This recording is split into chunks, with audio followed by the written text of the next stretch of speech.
It used to be simple. You work hard, you pay rent, you keep a roof over your head. That was the deal. That was the social contract we were all raised to believe in. But somewhere along the way, that contract was torn up, quietly, invisibly, and yet with devastating consequences. Because in 2025, in one of the wealthiest nations on the planet, thousands of people are waking up, going to work, and still returning to no permanent home. They're sleeping in cars, cramped hostels, makeshift shelters, or temporary spaces that offer no safety, no dignity, and no stability. These are not people without jobs. They are employed, doing everything society tells them to do, clocking in, paying taxes, trying to stay afloat. But work, once the ticket to a decent life, no longer guarantees even the basics. This is the rise of the working homeless in the UK, and it's not just a crisis, it's a quiet injustice. Who are the working homeless? Let's get something straight from the beginning. Homelessness isn't always what you think it is. Rough sleepers, the people you see in doorways, represent just the tip of the iceberg. The broader category of homelessness includes people in temporary accommodation, hostels, B&Bs, staying with friends or relatives, or even living in their cars. And among them, a growing number are employed. In 2023, the charity shelter reported that more than 271,000 people in England were recorded as homeless. Out of that, around 14,000 were rough sleepers, while the majority were in some form of temporary housing. A 2022 study by Crisis found that more than 1 in 5 homeless people were in work. That's over 50,000 people with jobs who still don't earn enough or can't find stable enough accommodation to have a home. The working homeless are not outliers. They're not statistical flukes. They're symptoms of a deeper problem. They're proof that in Britain today, work no longer guarantees stability. How did we get here? This didn't happen overnight.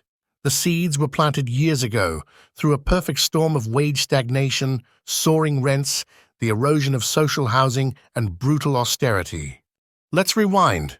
Since the 2008 financial crash, wages in the UK have barely budged. Adjusted for inflation, average wages in 2024 are still below their 2008 levels. Think about that. Nearly 20 years of lost income growth. Meanwhile, the cost of living has exploded. Rent is the single biggest expense for most people, and it's gone through the roof. In 2024, average rents in London surpassed £2,000 per month for the first time. Outside London, the situation isn't much better. Cities like Manchester, Bristol, and Birmingham have seen double-digit rent increases year on year. According to Zoopla, UK rents rose by 9.2% in 2023, faster than wages, inflation, or GDP. That means every year, people are paying more of their income just to keep a roof over their heads. And if you're in minimum wage or 0 hours work, forget it. The UK national living wage in 2025 is £11.44 an hour. That's about £1,700 a month after tax if you're working full-time. Now subtract £1,200 for rent, if you're lucky, £300 for bills, £100 for travel, £200 for food. You see the problem. There's nothing left. No buffer, no room for error. Miss one paycheck, and you're done. One of the reasons this crisis hasn't sparked widespread outrage is because it remains largely invisible. The working homeless do not always conform to the public's perception of homelessness.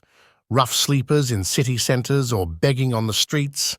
Instead, many maintain the outward appearance of normalcy. They hold down jobs, wear uniforms, commute daily, and go through the motions of everyday life. But behind closed doors, or more often, behind tinted car windows or in temporary shelters, their housing situation is precarious at best. Some stay in cars or vans parked discreetly in residential streets or car parks. Others rely on 24-hour facilities simply to stay warm through the night. Many shuffle between friends' homes, hostels, or low-grade temporary accommodation, constantly moving to avoid overstaying their welcome. This form of hidden homelessness is harder to quantify, harder to see, and therefore easier for society and policymakers to ignore. It exists in the cracks of a system that pretends to be working. According to a 2023 report by The Guardian, food banks across the UK have seen a growing number of working clients who are homeless or dangerously close to it. This isn't a rare occurrence. It's not a poverty issue in the traditional sense. It's a systemic failure.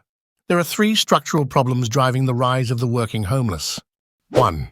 The death of affordable housing. In the 1980s, the UK had a strong backbone of social housing, council homes that provided secure, affordable housing for working-class families. These homes were more than just bricks and mortar. They were a lifeline for millions, offering stability, dignity, and a shot at a better future. Then came the right-to-buy policy under Margaret Thatcher's government. It allowed long-term tenants to purchase their council homes at heavily discounted rates. The idea was to build a property-owning democracy, and it was wildly popular. But there was a catch. The homes sold off were never adequately replaced. Fast forward to today, and we've lost more than 1,500,000 council homes. The proportion of UK households in social housing has plummeted from 42% in the 1970s to less than 17% today. Worse still, many of those once affordable homes are now in the hands of private landlords, often being rented back to councils at extortionate rates. It's a deeply flawed system. Local authorities paying private landlords double or triple the rent for properties they used to own outright. It's inefficient, expensive, and a clear example of how short-term political gain has caused long-term social harm. 2. The rise of the precarious worker. Zero-hour contracts, gig economy jobs, casual work. These are often packaged as flexibility, a modern way of working that supposedly suits our fast-paced, on-demand lifestyles.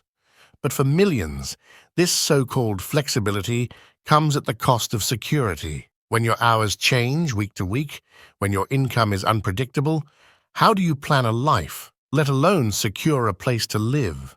Landlords and letting agents want to see stable, regular income, pay slips, contracts, predictability. If you can't provide that, you're immediately seen as a risk. And in a housing market, this competitive, risk means rejection. So even if you're working, even if you're grinding through long shifts, you may still find yourself locked out of the rental market. According to the Office for National Statistics, ONS, around 3,900,000 people in the UK are now in insecure work. That's roughly 1 in 9 workers. This includes the self-employed, part-time employees, gig workers, and agency staff. Even full-time workers aren't exempt if they're on short-term contracts or earning low wages. Insecure work has become a trap, one that keeps people stuck on the edge, working hard, but never able to build a stable life. 3. A broken welfare safety net. When universal credit was introduced, it came with big promises. It was supposed to streamline the benefits system, reduce bureaucracy, and most importantly, make work pay. But for many, it has done the opposite. Rather than lifting people out of poverty, it has pushed them deeper into it. The system is riddled with delays and harsh penalties. The infamous 5-week wait for the first payment often leaves claimants in debt before they've even received a penny. Sanctions can be applied for missing a meeting or filling in a form incorrectly, punishments that hit the most vulnerable the hardest, including those already juggling insecure jobs, childcare, and unstable housing. Even for those in work, universal credit fails to keep up with the reality of life in the UK. Housing benefit rarely covers actual market rents, especially in cities. That means people are constantly forced into impossible choices. Do you pay rent or buy groceries?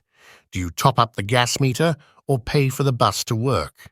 The system that was meant to provide a safety net now often feels like a trap, keeping people stuck instead of helping them up. The working homeless aren't a monolith. They come from different backgrounds, industries, and walks of life, but some groups are disproportionately affected by the housing crisis and the precarity of modern work. Single parents, particularly mothers working part-time while raising children, are especially vulnerable. They often juggle childcare with low-paid, insecure jobs, and finding stable housing on a single income is a near impossible task. Young people also face steep barriers. They're more likely to be in temporary or low-paid roles, and many landlords refuse to rent to them without guarantors or hefty deposits, both of which are often out of reach.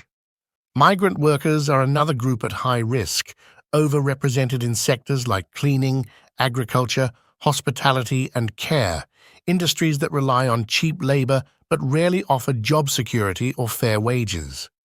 Even public sector workers, once seen as part of the stable middle class, are struggling.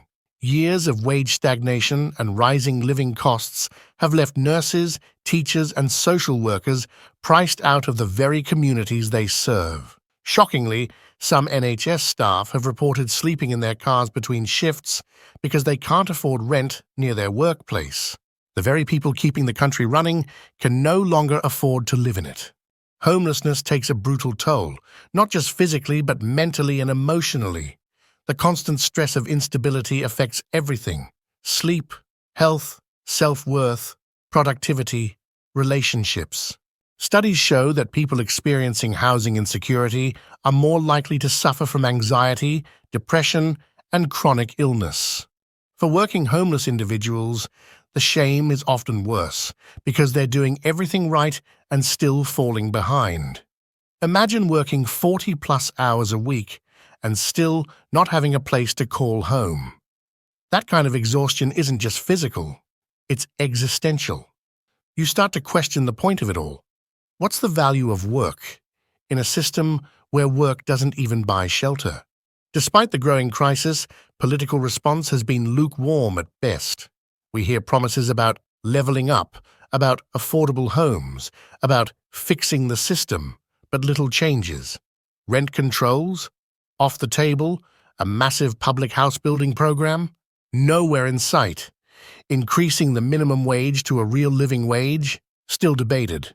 Meanwhile, property investors are buying up homes as assets, councils are outbid by private landlords, and young people are forced to live in crowded HMOs or with parents well into their 30s. There's a lack of urgency, a lack of empathy, a lack of imagination, because solving this crisis would mean challenging vested interests, taxing wealth, capping rents, building social homes, and none of that is politically easy.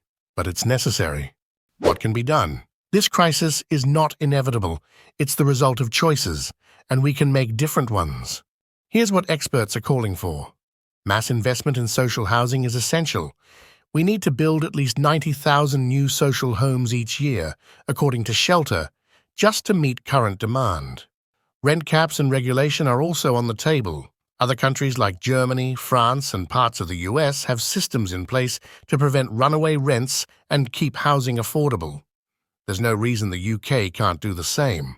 A real living wage is another key step, not just the government's version of the national living wage, but a wage actually tied to the cost of living. In 2024, the Real Living Wage Foundation recommended £12 an hour outside London and £13.15 in London, figures that reflect reality more than policy.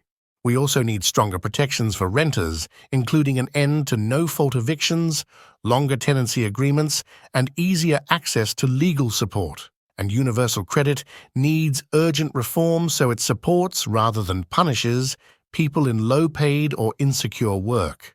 But perhaps most importantly, we need a shift in mindset. Housing should be a right, not a privilege or an investment vehicle, a belief that housing is a human right, not a commodity, that dignity isn't earned only through ownership, that no one who works full-time should ever be homeless. The rise of the working homeless in the UK is not just a policy failure, it's a moral one. It forces us to ask, what kind of country do we want to be? A place where people labor every day and still sleep in cars, or a country that rewards work with dignity, security, and the basics of life? This isn't just about housing, it's about fairness, justice, human decency. Because if work no longer guarantees a roof over your head, then what is the point of work at all? The truth is harsh, but it must be told, not to shame, but to awaken, to inspire change. Because behind every statistic is a person, and behind every person is a story, one we cannot afford to ignore any longer. Thank you for watching.